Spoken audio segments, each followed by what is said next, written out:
right, what is up, guys? Nate here to talk about a shoulder warm-up I would highly recommend you doing. A lot of times I see people come into the gym and they're doing a push day, whether it's chest or shoulders, and they go straight to the bench press and they do a light set of bench press. And that's great to warm up your chest, but you're not warming up your rotator cuffs. And you have to keep in mind, guys, a lot of shoulder injuries these days are rotator cuff related. So why would you not warm them up? I always tell people, warm up your rotator cuffs first and then warm up outside of them afterwards, just because you want to warm it from the inside out.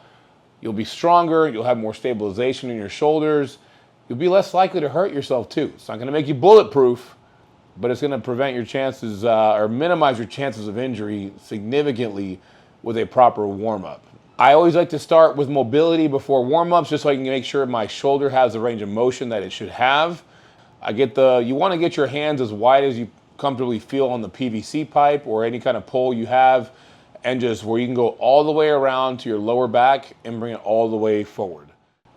After I do the around the worlds, what I then do is external rotations. So I get the PVC pipe, wrap it around my shoulder where it goes to the back, and then I reach across my stomach to grab it. I want to make sure my traps aren't sticking up.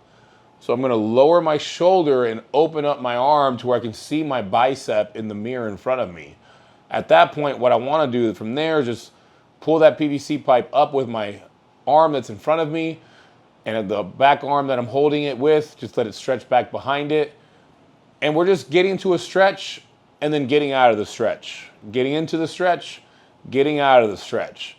You don't ever want to hold a static stretch too long before a workout. You'll actually weaken your muscles if you do static stretching pre-workout. You want to do more dynamic stretching or mobility movements.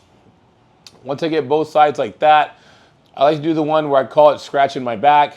With this movement, guys, you want to act like you're scratching your back, the center of your back, and then from there you grab the pole at the bottom of it with the hand that's behind your back, with the arm that's in front, you grab the top of the pole, and you're basically pulling your arm up in that, like, hey, I'm scratching my back type of motion, up and down. Right, so basically I'm trying to move my shoulder in every different direction I possibly can in order to get that range going. Once I get my mobility going, from there, what I'm gonna do now is warm up my rotator cuffs. So if you don't have a hip circle band or a little rubber band, whatever you wanna call it, I highly recommend you getting some. What I then do is put it around my wrists, and I'm gonna start with externals. So what you wanna do is make sure you're not shrugging your traps up. You push your shoulders down toward the ground, kind of sticking your chest in the air as well, keeping your elbows glued by your sides, and we're just gonna rotate out that way. If you find yourself rotating out and your elbows are coming off your body, either one, decrease your range of motion, or two, the band is too heavy for you. You have to have the range of motion and the tightness of the band effectively gauged to where you can keep your elbows glued by your side. It is very important that you keep your elbows glued by your side.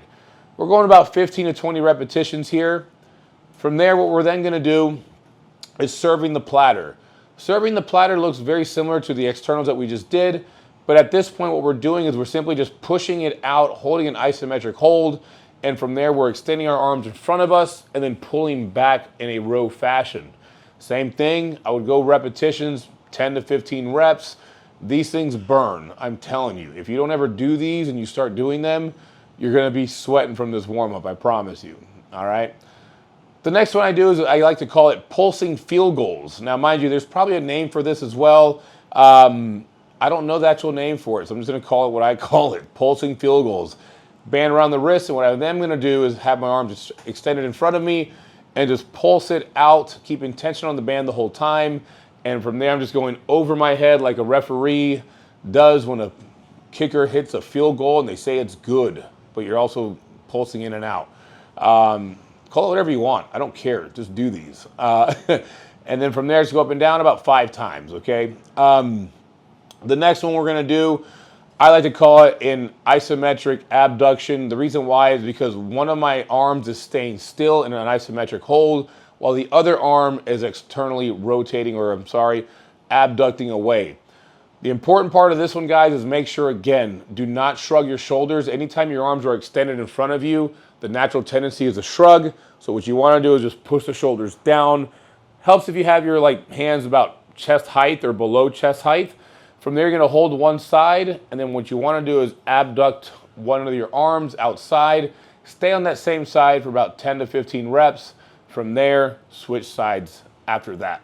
The next one what I like to do is add a little bit of transverse movements in my warm-up, twisting a little bit, moving my spine back and forth. So what I'm then gonna do is I have my arms in the band still, have tension on the band, so I'm having the rear delts fired, and I basically just twist over my head and twist back around. 4 to 5 times on each side. It's gonna be great for you. So now we've covered mobility for your shoulders, we've covered activation for your shoulders. Last thing I wanna do is kind of go over something not a lot of people do, is stability for your shoulders. A great exercise to get shoulder stabilization is holding a kettlebell upside down. If you ever notice holding a kettlebell upside down, you're gonna fire a whole bunch of different muscles that you don't normally fire because it's a lopsided weight and it's just not evenly distributed. So a good cue to do when you're doing these is whenever you're doing this exercise, you should not see any part of the inside of your arm. You wanna have that internally rotated where I cannot see any of my inside of my bicep. I'm gonna push it straight up and down, and I don't wanna shrug, and I just wanna keep that line going. You're gonna notice the tendency is to have your arm bow outward, or essentially to have your arm angled differently. That's the trick to this movement, is keeping it internally rotated, keeping that forearm straight up and down, and pressing slowly vertically. And I would recommend a lighter dumbbell to start with these. This is not a easy movement. And this one I'm just using an 8-pounder. Same thing, anywhere from 15 to 20 reps. And there you go, guys. That is an effective rotator cuff shoulder warm-up that I want you guys to start doing when it comes to before your pre-workout, when you're doing a push day, or even if you just want to work on your ancillaries and your other stuff like that. Just get in a habit of doing these. It's going to strengthen the hell out of your rotators, which is going to help a lot in your lifts. Thanks again for watching, guys. I'll see you in the next one.